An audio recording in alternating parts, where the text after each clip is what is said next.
batas waktu gencatan senjata 60 hari Amerika Serikat dan Iran berakhir pada 17 Agustus kemarin.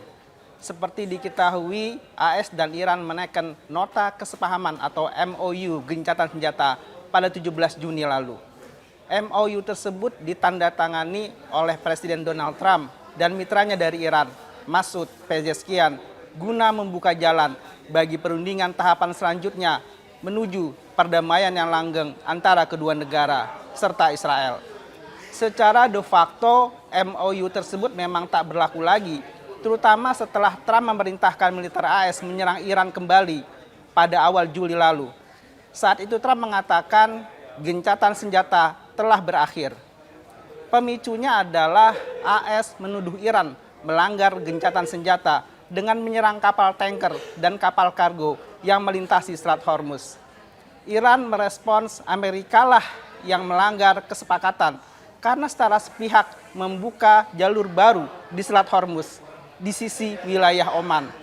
Para pejabat Iran berulang kali menegaskan tak ada satupun kapal yang bisa melintasi Selat Hormuz tanpa izin dari otoritasnya, termasuk di jalur yang berada di perairan Oman. Serangan ke Iran pun dibalas dengan gempuran terhadap pangkalan-pangkalan militer AS di Timur Tengah. Serangan pembalasan Iran saat itu benar-benar dahsyat, menghancurkan pesawat-pesawat militer hingga merenggut nyawa personel. Batas waktu 60 hari gencatan senjata berakhir, namun belum ada kesepakatan pun yang dihasilkan untuk mengakhiri konflik, termasuk pembukaan kembali Selat Hormuz. Perundingan memang masih berlangsung, namun sepertinya buntu. Situasi yang terjadi adalah AS dan Iran terkunci dalam persaingan antara tekanan ekonomi dan ambisi politik tak berujung. Kedua pihak tidak siap untuk membuat kesepakatan guna mengakhiri perang. Bahkan muncul masalah-masalah baru. Kali ini bukan hanya program nuklir, tapi merembet ke lalu lintas di Selat Hormuz. Kenyataannya saat ini Selat Hormuz tetap diblokade, memicu lonjakan harga minyak dunia. Harga minyak mentah WTI AS pada 18 Agustus naik 0,46% menjadi 84,96 dolar per barel. Sementara minyak mentah Brent yang menjadi patokan harga minyak global naik 0,3% menjadi 91,17 dolar per barel. Dalam pernyataan terbaru, Trump juga mengancam akan membombardir Oman karena dianggap menghalangi kesepakatan dengan Iran terkait Selat Hormuz. Pernyataan Trump itu merujuk pada perundingan antara Iran dan Oman yang sedang berlangsung, membahas kendali lalu lintas Selat Hormuz. Iran dan Oman sama-sama mengendalikan jalur perairan strategis itu. Trump pernah melontarkan ancaman serupa kepada Oman pada Mei lalu. Para pejabat Iran dan Oman selama beberapa pekan terakhir mendiskusikan pengaturan lalu lintas di Selat Hormuz yang kabarnya sudah terjalin kesepakatan. Kementerian Luar Negeri Iran bahkan menegaskan kedua pihak sedang menyusun deklarasi bersama yang tampaknya tidak melibatkan AS. Kondisi tersebut yang membuat Trump murka hingga mengancam akan mengebom negara sekutunya tersebut. This morning you said you would bomb the S out of Oman if they got in the way of reopening the Strait of Hormuz. Would you say you're out of patience with Oman, a strategic partner? No, I don't think they behaved very well, but we'd handle them very easily, just like we do other things. Kenyataan lainnya, sanksi AS terhadap Iran tetap berlaku. Demikian pula blokade maritim AS terhadap pelabuhan-pelabuhan Iran. Para pejabat AS mengatakan pemerintahan Trump menyadari batas waktu gencatan senjata pada 17 Agustus kemarin akan berlalu tanpa ada perkembangan berarti. Lalu bagaimana dengan Iran?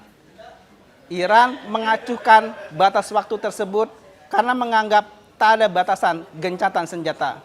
Juru bicara Kemlu Iran, Ismail Baghai, mengatakan tak ada batas waktu 60 hari dalam MOU dengan AS, seperti diberitakan media massa. Dia menegaskan tidak ada penyebutan batas waktu 60 hari dalam naskah MOU. Iran tak akan mengubah kebijakan di bawah tekanan ultimatum atau batas waktu. Keputusan Iran selalu didasarkan pada kepentingan nasional. مهلت 60 روزه نداریم و اساساً بارها ثابت شده جمهوری اسلامی ایران طرفی نیست که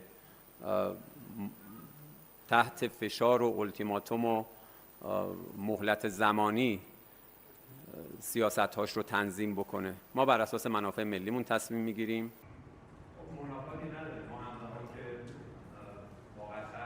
نقشه مسیر تردد در موردش تفاهم شده، ولی خب ما قرار بود و قرار هست که تفاهم رو در قالب یک بسته نهایی بکنیم. نقشه به علاوه بیانیه مشترک. Opsi yang ditawarkan Iran kepada AS pun tak pernah berubah.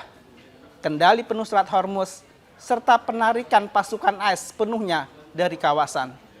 Di saat bersamaan, Iran memperkuat kemampuan tempurnya, termasuk melakukan perombakan para petinggi militer. Iran juga mengubah doktrin perang menjadi lebih ofensif. Militer Iran kini tidak hanya dipersiapkan untuk bertahan dari serangan, tapi juga harus mampu melancarkan operasi ke wilayah-wilayah musuh. Jenderal Korps Garda Revolusi Iran, Muhammad Reza Naqvi mengatakan serangkaian penunjukan baru di jajaran petinggi militer Iran menandai pergeseran dari doktrin defensif menuju ofensif. Naqvi menegaskan pendekatan tersebut berbeda dengan doktrin yang diterapkan Iran sebelum perang 28 Februari. Pergeseran ini mengindikasikan Iran memiliki perkiraan bahwa konfrontasi dengan AS dan Israel bisa berlangsung panjang. Pernyataan Naqvi tersebut merupakan penjelasan resmi paling gamblang dari seorang petinggi militer Iran mengenai strategi di balik keputusan pemimpin tertinggi Mojtaba Khamenei merombak sejumlah jabatan kunci militer. Iran juga memerintahkan integrasi Pusat Komando Operasional Militer atau biasa disebut Markas Besar Pusat Khatam Al-Anbiya ke dalam staf umum guna mengoordinasikan strategi militer secara keseluruhan. Perubahan doktrin tersebut diperkuat dengan kemampuan produksi rudal balistik Iran yang terus meningkat. Produksi rudal Iran bahkan jauh melampaui tingkat penggunaannya selama perang. Bukan hanya itu, Garda Revolusi Iran mengungkap hasil pengembangan rudal yang diklaim lebih pintar sehingga bisa menghindari sistem pertahanan musuh.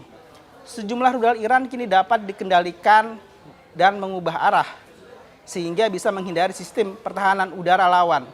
Rudal-rudal tersebut telah digunakan dalam serangan terbaru terhadap pangkalan-pangkalan militer AS termasuk di Yordania yang memakan korban jiwa. Sementara AS tampaknya berusaha mengerem perang dengan memadukan pendekatan tekanan dan diplomasi, terlebih menjelang pemilu paruh waktu pada November, Iran justru semakin memperkuat militernya. Demikian headline iNews hari ini. Simak perkembangan berita konflik AS-Iran di inews.id. Saya Anton Suhartono. Sampai jumpa. Pemirsa, mantan menteri atau ketua mantan Perdana Menteri Israel, Naftali Bennett, mengkritik keras pemerintahan Perdana Menteri Israel Benjamin Netanyahu. Naftali juga menyebut Israel telah kehilangan tajinya di meja perundingan internasional. ביטחון הלאומי זה עוצמה מדינית. תראו, בשורה התחתונה היום ההחלטות על גורל מדינת ישראל מתקבלות כשאנחנו לא מסביב לשולחן. אנחנו אמנה בשולחן. יושבים מסביב לשולחן, קטרים, טורקים, ארצות הברית, אירופאים, מדברים עלינו. רק התפרסם עכשיו שגם ביהודה ושומרון הכניסו על הראש שלנו כוחות בינלאומיים. כן, בן גביר, סמוטריץ', כוחות בינלאומיים ביהודה ושומרון. ולמרות שיש לנו היום את הידיד הגדול ביותר שהיה לנו אי פעם בבית הלבן, רבותיי, איבדנו את ארצות הברית, איבדנו את העולם.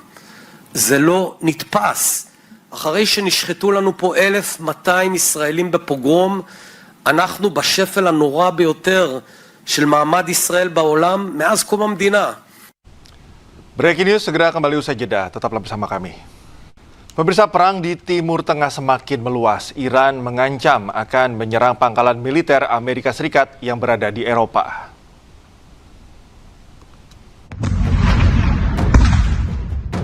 Iran mulai pertimbangkan serangan terhadap fasilitas militer Amerika Serikat di Eropa. Nantinya, serangan akan difokuskan pada fasilitas militer AS di Eropa bagian selatan dan tenggara. Tindakan ini akan diambil bila AS terus menyerang Iran. Salah satu yang menjadi target adalah Bulgaria, yang telah menyetujui penggunaan pangkalan udara Besmer untuk pesawat pengisian bahan bakar AS. Bulgaria pun telah bersiap menghadapi serangan Iran.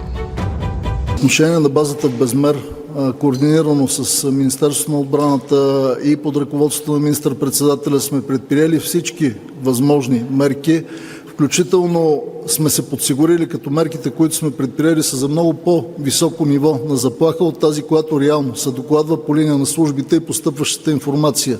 Следим постоянно ситуацията и процесите и ще продължаваме да прилагаме мерки, които са изпреварващи и са в много по-голяма степен така интензивни спрямо нивото на информацията за заплаха към момента.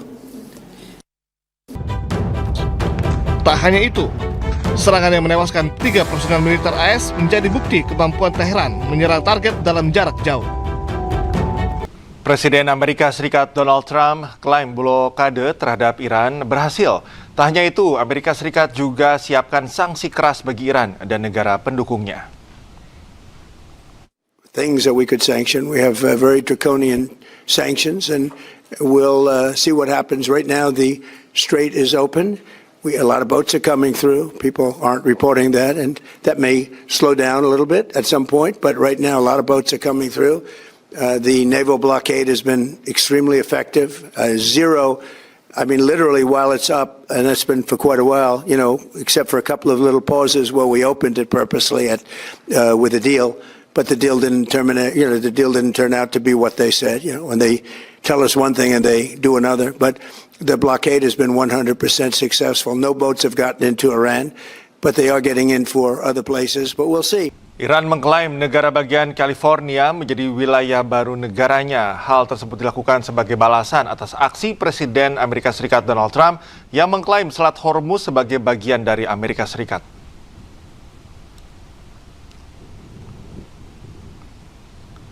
Salah satu akun media resmi Iran menyebut California sebagai bagian dari wilayahnya. Pemilihan California bukan tanpa alasan. California, khususnya Los Angeles, adalah tempat tinggal konsentrasi terbesar warga keturunan Iran. Menurut Iranian Diaspora Dashboard, ada sekitar 141.000 warga Amerika Serikat keturunan Iran tinggal di Los Angeles. Setelah revolusi Islam Iran pada tahun 1979, komunitas Iran di California Selatan berkembang pesat. Kawasan Westwood menjadi pusat utama diaspora Iran dan dikenal dengan sebutan The Teherangels yang diambil dari penggabungan kota Teheran dan Los Angeles.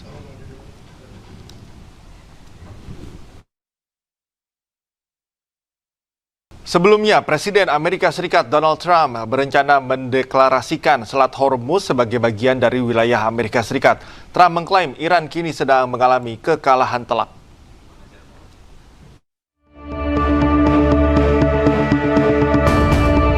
Dalam pernyataannya, Presiden Amerika Serikat Donald Trump mengklaim mengendalikan Selat Hormuz.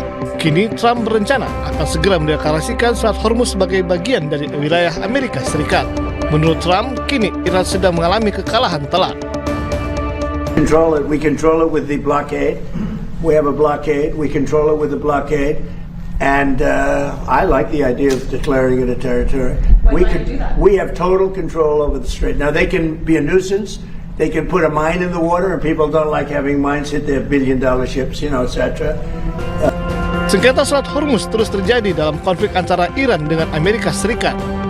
Iran menyatakan Selat Hormuz tidak akan dibuka selama AS terus mengintervensi.